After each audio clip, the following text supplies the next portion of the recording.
Welcome back to another Sika Psychology video. Today we're going to be talking about the difference of mindset between an athlete who's training to train, so somebody who's kind of just tipping along, and then somebody who is training to compete or training to win.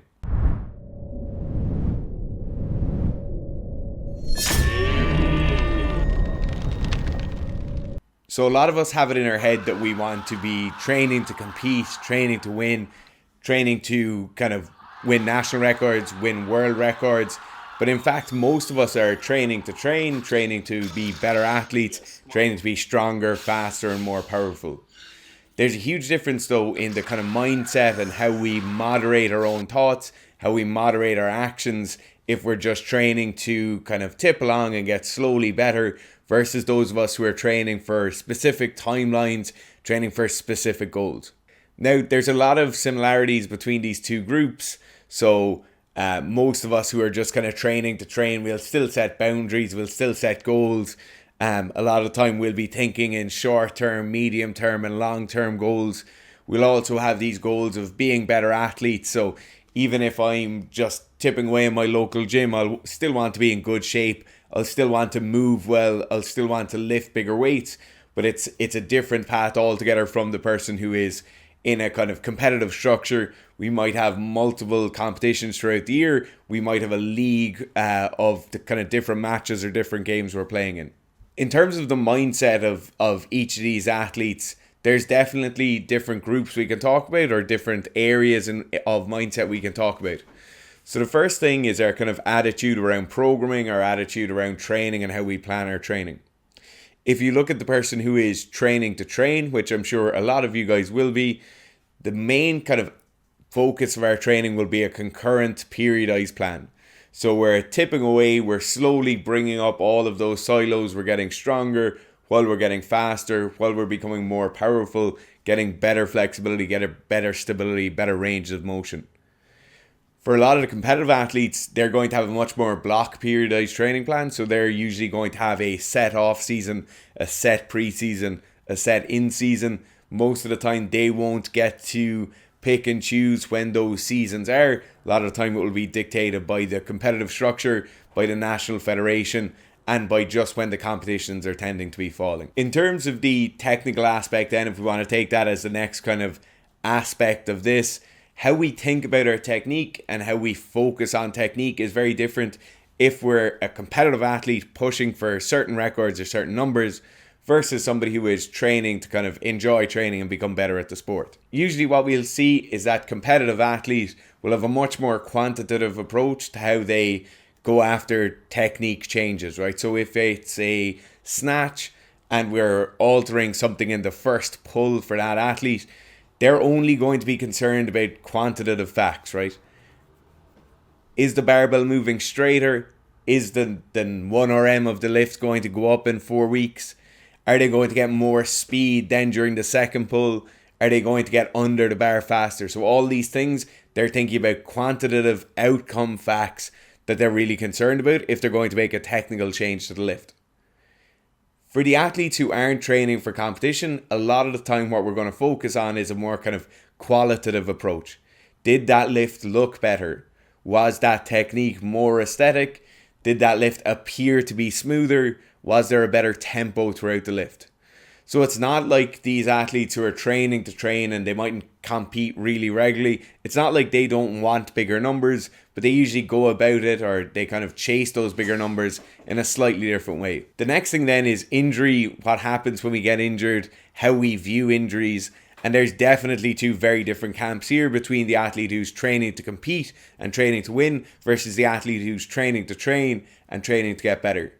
So you've probably come across this yourself. If you're somebody who is training to compete, you have a competition in 6 weeks' time and you start getting a niggle in your back or your knees start getting sore. We've all been there. I'm sure you could tell 100 stories about going into a game or going into a competition with a slight niggle. Most of the time in the competitive athlete group, we see injuries being kind of pushed aside, and it's very much this cost-benefit analysis. I have a competition in August. My knee is sore now. Am I going to be able to push for another 3 weeks? Probably. Realistically, you're not going to make any changes in terms of fixing an injury in that short a time span. So you'll probably just push through. What you see a lot of the time in a training to train, or the athlete who doesn't have competitions very regularly, most of the time they'll stop immediately once an injury happens, or they'll be very proactive in chasing down the source of that injury. So if we take a powerlifter, for example, and their back gets sore as they're doing deadlifts, the most sensible thing for them to do if they don't have competitions coming up and they're in this kind of training to train and training to be a better athlete mindset, they'll usually stop immediately, chase down the symptom, and then they'll chase down the source of that symptom.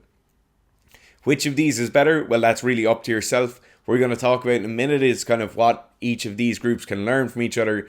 But it's just important to note that, like, understand what group you're in, understand which silo you fall into. And then if you're getting injured and you're just pushing through that injury all the time, even if you don't have competitions coming up, even if there isn't a big consequence for you taking a bit of time out from training, maybe that mindset mightn't be quite right. The last thing that we're going to talk about is coaching, your kind of relationship with your coach, how that coaching might be delivered across two different groups. So whether you're the athlete or the coach, there are distinct differences in how you're dealt with or how you deal with an athlete in terms of if that athlete is training to just be the better athlete or if they're being a competitive athlete.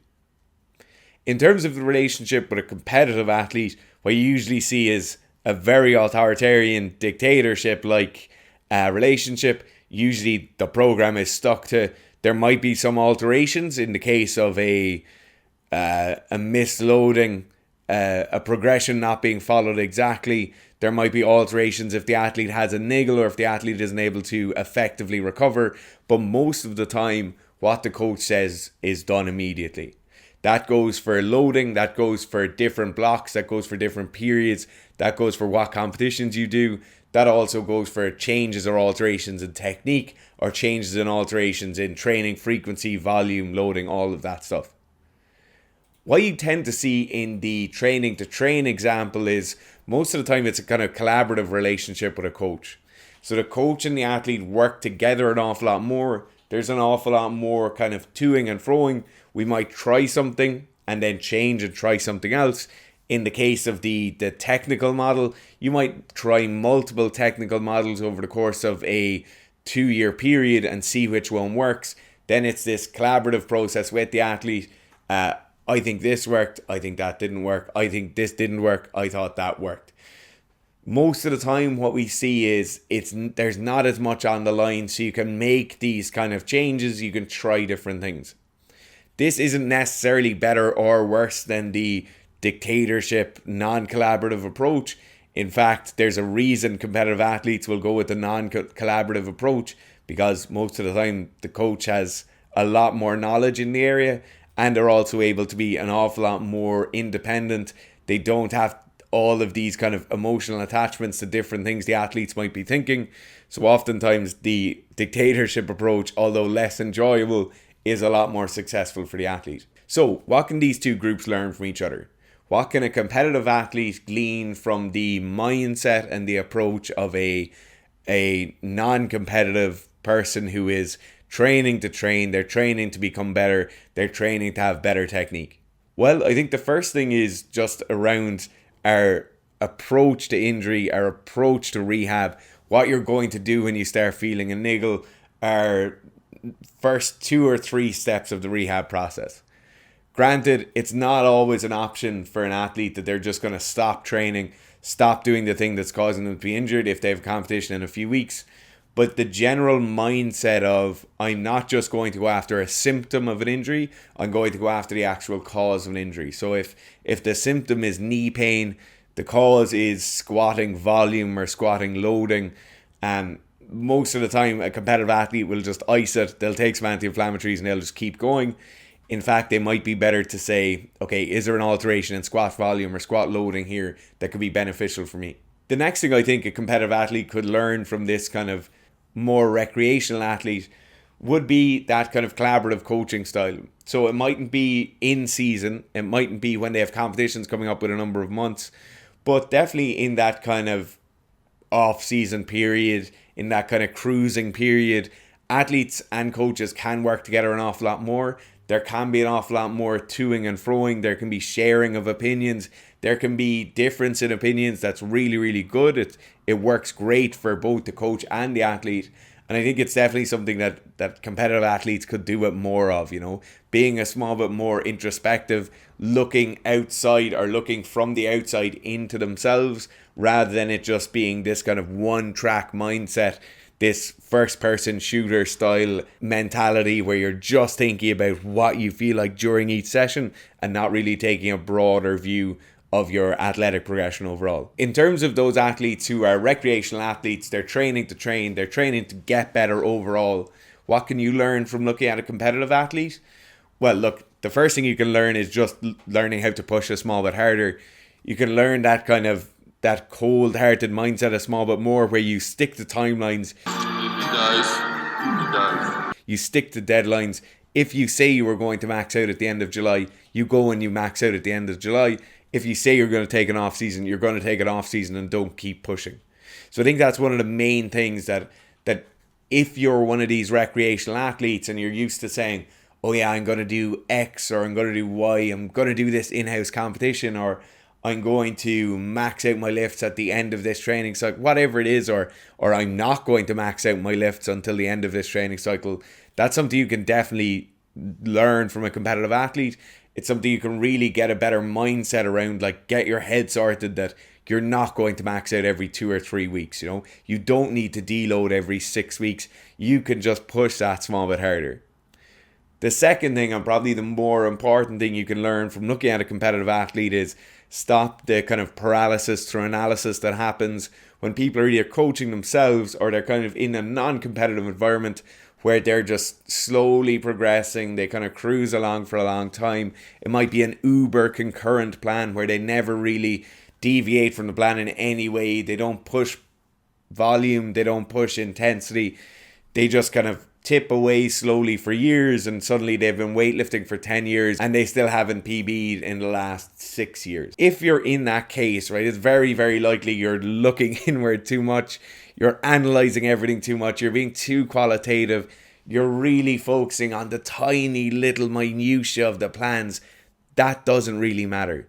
The broad scale of the picture is what matters, and it's certainly something you could take from the competitive athlete side of things, that you're going to set out a plan for the next 8 weeks and you're just going to do the plan. You'll probably make progress. If you don't make progress, review it for a day or two. Don't review it for the next 12 months and then push on and move on again. I'd really like to know your opinions, which kind of group ye fall in.